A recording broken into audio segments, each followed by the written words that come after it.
Perezida Paul Kagame akaba n'umugabo w'ikirenga w'ingabo z'u Rwanda yagize Lieutenant Colonel Simon Kabera umuvugizi wungirije wa RDF aho yungirije Brigadier General Ronald Rwivanga.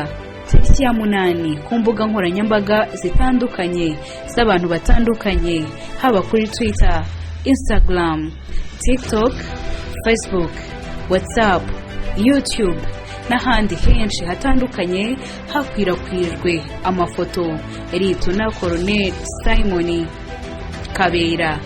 Benshi bamuhaga congratulations, abandi bakishimira ko akorera Imana n'igihugu. Ese Lieutenant Colonel Simon Kabera ni muntu ki? Ngwaye ikaze kuri Kami Rwanda TV. Wakora subscribe, ugakora share na like, ukabishishikariza n'abandi kugira ngo ujye ubona amakuru nk'aya ngaya. Aka kazi niwo muhamagaro wanjye.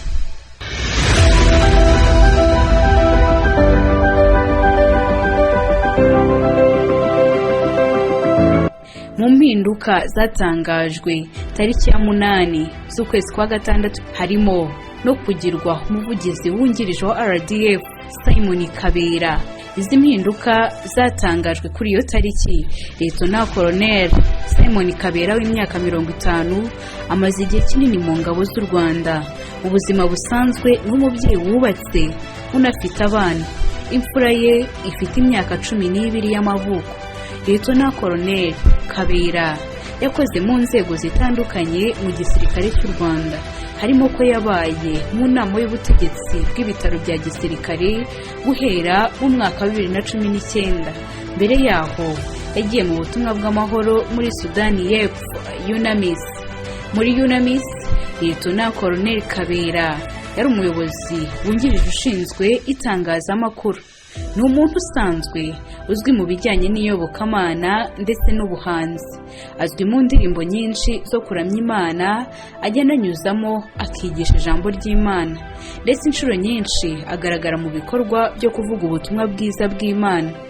Yigeze kuvuga ati, niba hari ikintu mfite kiruta ibindi, icya mbere ni ukuba umunyarwanda, nkaba ndi mu Rwanda, nkaba mfite uburenganzira ko abana banjye bazarukuriramo, abuzukuru, abuzukuruza, ubuvivi n'ubuvivure bose bakazakurira mu Rwanda.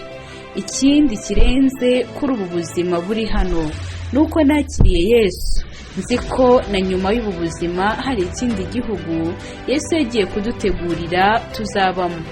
Uko nkunda kuzaba mu ijuru niko mfite urukundo nkunze igihugu cy'u Rwanda nk'umunyarwanda mu gihe nkirutuyemo. Se yahungiye muri Uganda mu 1962 mbere y'uko Kabera avuka. Ubwo yavutse mu 1973. Yavukiye ahitwa Rugazi muri Uganda, aho umubyeyi we yari umushumba w'inka, ariko mbere yo guhunga yari umuyobozi mu bice byo mu Mayaga, ndetse yari n'umwe mu bubashywe muri icyo gihe babaga mu Rwanda batarahunga.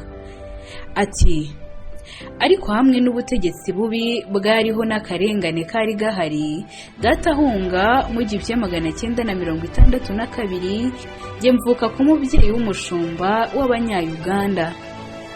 Yavuze ko ubwo yinjiraga mu gisirikare RPA se atarakira umushumba, ahubwo yarasigaye afite inka ze ku buryo abana be babashaga kubona amata. Mu buto bwe aho yize mu mashuri yabaga ari wenyine, kandi ngo yari muto ku buryo bamwitaga Kanyarwanda.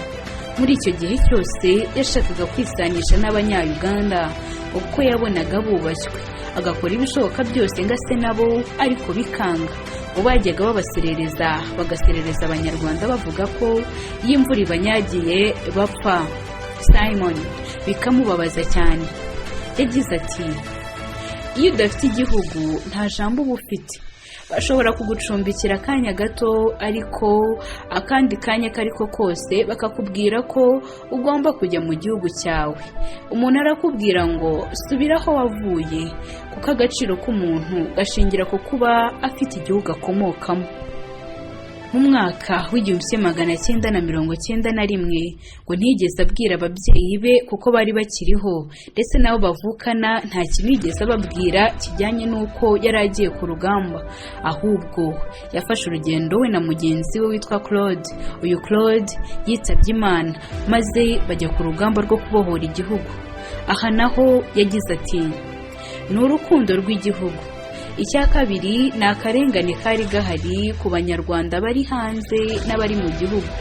Nahuriyeyo n'abandi bavuye mu ishuri nkanjye, twafataga icyemezo cyo kuvuga ngo reka tugende twitangira igihugu.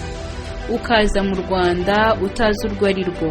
Njye nari ntararubona no muri filime, ariko data yaravugaga ngo u Rwanda ni igihugu cy'amata n'ubuki. Nari nzi ko hari ukuntu hari nk'umusozi nka Mont Kigali amanuka amata n'ubuki. Yavuze ko kujya mu gisirikare byashingiye ku buzima abantu babagamo mu buhungiro.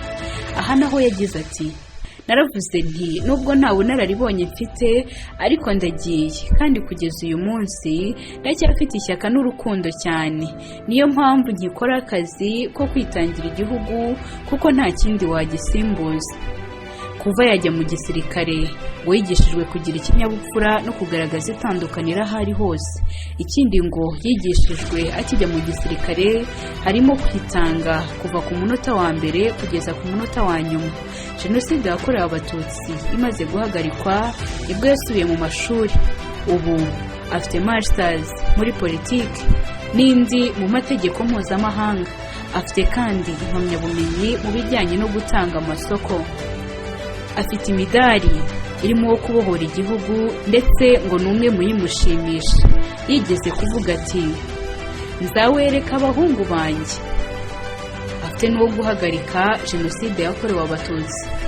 Yigeze kuvuga ati niba ukunda ijuru kunda n'igihugu, kuko mbere y'uko ujya mu ijuru uzaba ukiri mu gihugu. Mutanyumva nabi ko nagereranyije ijuru n'iki gihugu, ariko Pawulo yaravuze ngo musengere igihugu kugira ngo kigire amahoro, kuko nikiyagira namwe muzayagira. Ubisengesho ryanjye ni ukuvuga ngo hazabeho abandi badusimbura bafite umutima wo gukunda igihugu. Ayo ni amagambo ya Lieutenant Colonel Simon Kabera, umuramyi uzwi mu ndirimbo zo kuramya no guhimbaza Imana, ugaragara mu biterane bitandukanye byo gufasha abababaye. Ujya unyuzamo rimwe na rimwe akanavuga n'ubutumwa bwiza bwa Yesu Kristo. Yagiriwe icyizere na Perezida w'u Rwanda Nyakubahwa Paul Kagame, akaba n'umugabo w'ikirenga w'ingabo z'u Rwanda. We yagize uyu Lieutenant Colonel Simon Kabera umuvugizi wungirije wa RDF, aho yungirije Brigadier General Ronald Rwivanga. Wakoze kudutega amatwi. Nagushishikariza gukora subscribe niba utarayikora, ukanabwira n'abandi bagakora subscribe kuri Kami Rwanda TV kugira ngo ujye ubona amakuru menshi atandukanye tukugezaho umunsi ku wundi.